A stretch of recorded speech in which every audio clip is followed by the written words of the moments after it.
Good morning बच्चों, मैं नेहा खंडेलवाल आज की कक्षा में आपका स्वागत करती हूँ। बच्चों, हम पढ़ रहे हैं कक्षा 2 की हिंदी विषय और इसमें हमारा 5वां अध्याय है स्नान।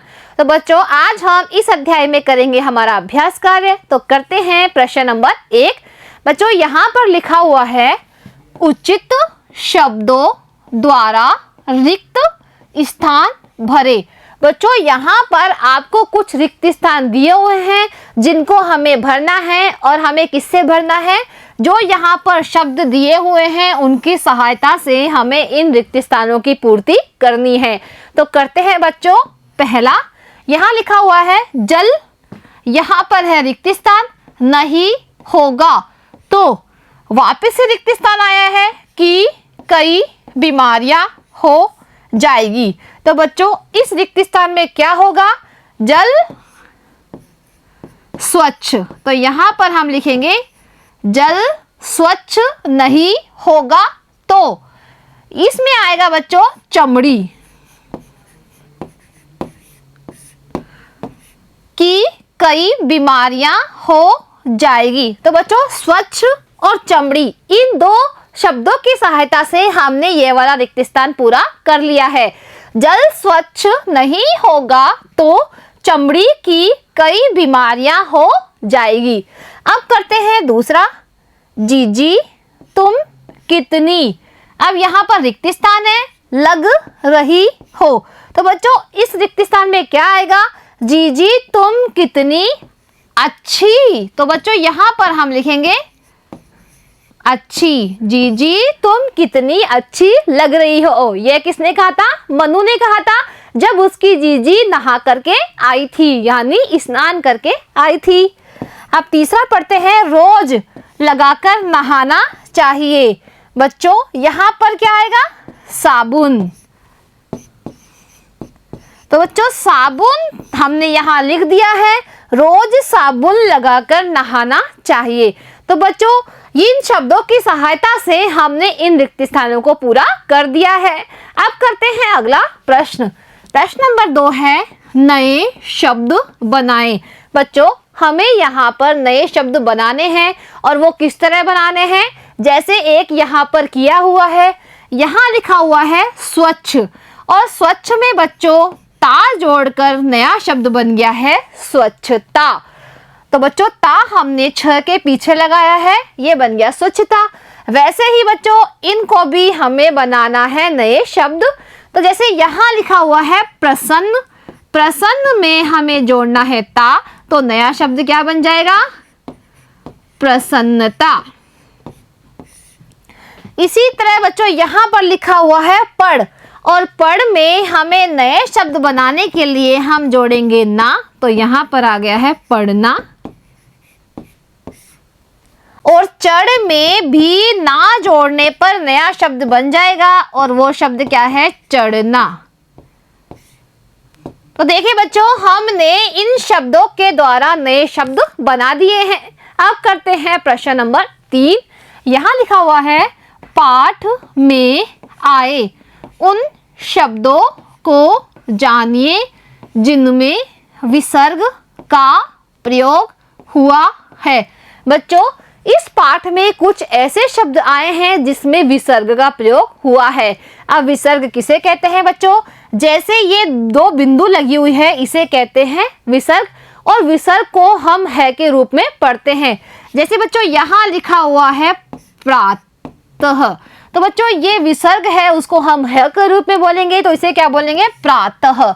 ऐसे ही बच्चों किसी भी शब्द के बाद में विसर्ग लगता है तो उसको हम है के रूप में पढ़ते हैं। जैसे क के बाद में विसर्ग है तो ये बोलेंगे कह, और ख के बाद में विसर्ग है तो इसे बोलेंगे खह, और च के बाद में अगर विसर्ग है तो इसे बोलेंगे चह। तो देखिए बच्चों इस पाठ में ये शब्द आए हैं जिसे हमने विसर्ग के रूप में पढ़ा है। कौन कौन से है ये? प्रातः काल, दूसरा शब्द है अतः, क्योंकि तय के बाद में विसर्ग लगा हुआ है इसलिए हम इसे क्या बोलेंगे? अतः। और तीसरे में है दुख। तो बच्चों दु के बाद में जो बिंदी लगी हुई है वो है विसर्ग की बिंदी, और इसे कैसे पढ़ते हैं? दुख। अब करते हैं बच्चों अगला प्रश्न। प्रश्न नंबर 4। यहाँ लिखा हुआ है एक शब्द में उत्तर लिखे। बच्चों यहाँ पर कुछ प्रश्न दिए हुए हैं जिनका हमें एक शब्द में उत्तर देना है। तो करते हैं पहला प्रश्न, जीजी के छोटे भाई का नाम क्या था? बच्चों इस पाठ में जो जीजी थी उसका जो छोटा भाई था उसका नाम क्या था? तो बच्चों उसका नाम तो आप जानते ही होंगे, उसका नाम क्या था? मनु था। तो बच्चों इस पाठ में जो मनु और उसकी जीजी थी वो आपस में बात कर रही थी, और वो किसकी बात कर रही थी? वो बात कर रहे थे स्नान को लेकर कि स्नान कैसे करना चाहिए और स्नान करने के बाद क्या करना चाहिए और स्नान करने के क्या क्या लाभ होते हैं, वो इस बात पर बात कर रहे थे। अब करते हैं बच्चों दूसरा प्रश्न, नहाने के बाद शरीर को किससे रगड़ कर पोंछना चाहिए? बच्चों नहाने के बाद में हमें शरीर को किससे रगड़ कर पोंछना चाहिए? तो इसका उत्तर है मोटे तौलिए से। बच्चों नहाने के बाद में हमारे शरीर को मोटे तौलिए से रगड़कर साफ करना चाहिए, जिससे कि हमारे शरीर का मैल हट जाए और हमारे जो शरीर में छिद्र होते हैं वो भी खुल जाए। अब करते हैं बच्चों प्रश्न नंबर 3। यहाँ लिखा हुआ है, नहाने के लिए कैसा जल होना चाहिए? बच्चों इस पाठ में मनु ने अपनी जीजी से पूछा था कि नहाने के लिए जल कैसा होना चाहिए। तो देखिए बच्चों इसका उत्तर क्या है? जल स्वच्छ होना चाहिए। बच्चों नहाने में जो हम पानी उपयोग में करते हैं वो कैसा होना चाहिए? बिल्कुल स्वच्छ यानी साफ सुथरा होना चाहिए, क्योंकि बच्चों अगर पानी स्वच्छ नहीं होगा तो हमारे शरीर में जो त्वचा की बीमारियां है वो हो जाएगी, जिससे कि बच्चों हम बीमार हो जाएंगे। और कौन कौन सी बीमारियां हो जाएगी? जैसे दाद, खुजली, फोड़ा, फुंसी, ये बीमारियां हमें हो जाएगी। अब बच्चों करते हैं अगला प्रश्न। बच्चों यहाँ पर प्रश्न नंबर 5 है, अच्छी आदतें। देखिए बच्चों यहाँ पर आपको कुछ चित्र दिखाई दे रहे हैं जिसमें अच्छी आदतों के बारे में बताया हुआ है। तो बच्चों इन चित्रों को देखकर हमें भी वो सही यानी अच्छी आदतें अपने जीवन में अपनानी है। तो बच्चों चलिए मेरे साथ चित्र देखकर बताते हैं कि ये किसके चित्र हैं, यानी इस चित्र में कौन कौन सी अच्छी आदतें हमें बताई हुई है। देखिए बच्चों यहाँ पर है जो जल्दी उठ के ये लड़का सूर्य भगवान को क्या कर रहा है? प्रणाम कर रहा है। यानी हमें प्रातः काल जल्दी उठना चाहिए और हमें सूर्य भगवान को प्रणाम करना चाहिए। इसमें देखिए बच्चों ये ब्रश कर रहा है, यानी हमें प्रतिदिन ब्रश करना चाहिए। बच्चों ये सभी अच्छी आदतें हैं। देखिए यहाँ पर ये क्या कर रही है? कुल्ला कर रही है, यानी ब्रश करने के बाद हमें क्या करना चाहिए? कुल्ला करना चाहिए, जिससे कि हमारे दांत अच्छी तरह से साफ हो सके। क्योंकि बच्चों हमारे दांत साफ होंगे तो हमारे जो दांतों की बीमारियां है वो नहीं होगी, जिससे कि दांतों की गंदगी भी हमारे पेट में नहीं जाएगी, तो हमारे पेट की बीमारियां भी नहीं होगी। अब देखिए बच्चों ये चित्र है शौचालय का, यानी प्रतिदिन शौचालय में ही हमें शौच जाना है, क्योंकि बच्चों खुले में शौच जाने से जो मक्खियां हैं वो उन पर बैठती है। फिर बच्चों वो मक्खियां जो हमारे खाने पर बैठती है तो वो खाने की जो गंदगी है वो हमारे पेट में जाती है, जिससे कि बीमारियां हो सकती है। इसलिए प्रतिदिन शौच जाना है, और कहाँ जाना है? शौचालय के अंदर ही जाना है। अब आगे देखिए बच्चों, यहाँ पर बच्चों ये स्नान कर रहा है और यहाँ पर भी ये स्नान कर रही है, यानी प्रतिदिन हमें नहाना चाहिए, क्योंकि नहाने से हमारा शरीर और हमारा मन दोनों स्वस्थ रहते हैं। क्योंकि स्वस्थ शरीर रहता है तो मन भी प्रसन्न रहता है।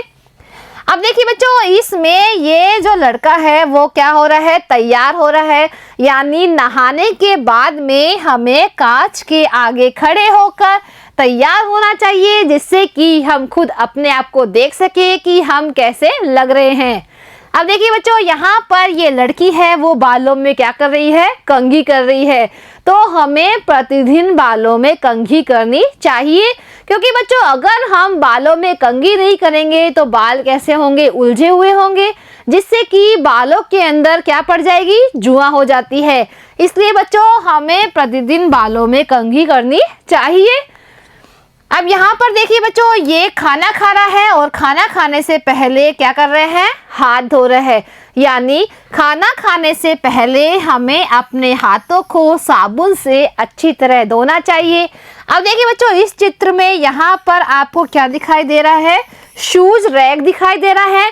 यानी अगर हम कभी भी बाहर से आते हैं तो सबसे पहले हमें शू रैक में अपने शूज खोलने हैं, उसके बाद में हाथों को धोना है साबुन से प्रतिदिन, और उसके बाद में ही हमें टेबल कुर्सी पर बैठकर खाना खाना चाहिए, ताकि बच्चों बाहर से जो गंदगी हमारे हाथों के साथ आती है वो धुल जाती है, जिससे कि जो खाना हम खाते हैं वो कैसा हो जाता है, बिल्कुल स्वच्छ हो जाता है। अब देखिए बच्चों, यहाँ पर स्कूल का चित्र है। यानी प्रतिदिन स्कूल जाना चाहिए। स्कूल कब जाना चाहिए, स्कूल जाना चाहिए बिल्कुल समय पे। स्कूल में बच्चों जब प्रार्थना सभा होती है तो हमें भी हाथ जोड़कर भगवान की प्रार्थना करनी चाहिए। तो बच्चों ये कुछ अच्छी आदतें थी जिसे हमें अपने जीवन में अपनाना चाहिए और प्रतिदिन इन बातों को हमें करना चाहिए। तो बच्चों आज हमारा जो अध्याय है, अध्याय 5 स्नान, वो होता है पूरा। अब बच्चों हम स्वच्छता से संबंधित एक जो हमारी कविता है उसे हम पढ़ते हैं। चलिए बच्चों आप भी मेरे साथ ये कविता बोलिए। गंदे रहना ठीक नहीं, साफ रहो जी साफ रहो। यानी बच्चों गंदे रहना अच्छी बात नहीं है, हमेशा कैसा रहना चाहिए, साफ रहना चाहिए। कमरा घर और गली मोहल्ला कहीं न हो कचरे का हल्ला। बच्चों यहाँ पर बताया जा रहा है कि चाहे कमरा हो हमारा, चाहे हमारा घर हो या फिर कोई भी गली या मोहल्ला हो, हमेशा कचरा कहीं भी नहीं होना चाहिए। यानी कचरे का हल्ला वहाँ नहीं होना चाहिए। हमें कचरा कहाँ डालना है, हमेशा कचरा पात्र में ही डालना है।